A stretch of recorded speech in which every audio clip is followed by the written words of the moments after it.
सरकार की तरफ से आए हैं। और अभी जब ये लोग अभी हमारा है नवंबर में भी है हमारा प्रोग्राम उनके साथ, 2 महीने का है हमारा। हम लोग तकरीबन हमें 1 मंथ हो गया है यहाँ पर आए हुए। और हम जो है आप जैसे ये बोर्ड देख रहे हैं, ये नादोस है, नादोस सैलून्स है, NBSBI जो है इनका वो है। हम लोग यहाँ आते हैं इन लोगों को सिखाने के लिए, और ये बड़ा अच्छा काम करते हैं, हमारे साथ ताउन भी कर रहे हैं।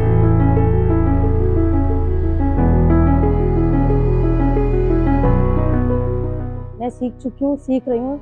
टेस्ट चल रहे हैं, ट्रेनिंग हो रही है हमारी यहाँ पर। मैडम शिबा से जो हमारी DIG सुपरिटेंडेंट है, उसने हमें परमिशन दी है कि उसके बाद इंशाल्लाह हम एक दूसरे को तैयार करते हैं, एक दूसरे पर अप्लाई करते हैं। ऐसे ही कि आज मुझे जैसे पता है कि मेरे दोस्त की बर्थडे है, तो आज इसको तैयार करेंगे, फिर इसके बाद हम तैयार होंगे। हमें यही बोला गया कि भाई रबाब की सालगिरह, तो फिर हमने कहा चलें हम भी सेलिब्रेट करते हैं।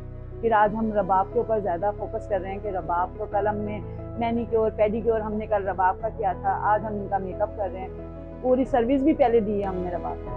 मैं बहुत मिस कर रही हूँ अपने घर वालों को, मगर यहाँ पे ये सब लोग हैं, मुझे थोड़ी हिम्मत हो जाती है, थोड़ा रिलैक्स हो जाते हैं, माइंड फ्रेश हो जाता है। दोस्त हैं मेरे साथ में। इंशाल्लाह अच्छा ही होगा, क्योंकि हम इन्हें सिंध की तरफ से सर्टिफिकेट भी प्रोवाइड करेंगे और उसमें जेल का नाम नहीं आएगा। ये होगा कि भाई ये खुद से इन्होंने जो है किया है। हम इनको यही यकीन दहानी करवाते हैं कि आप आएँ और अपना जितना भी इल्म है, ये भी एक इल्म है भी, इससे आपको अच्छा रोजगार मिलेगा, आपको घर बैठे रोजगार मिलेगा।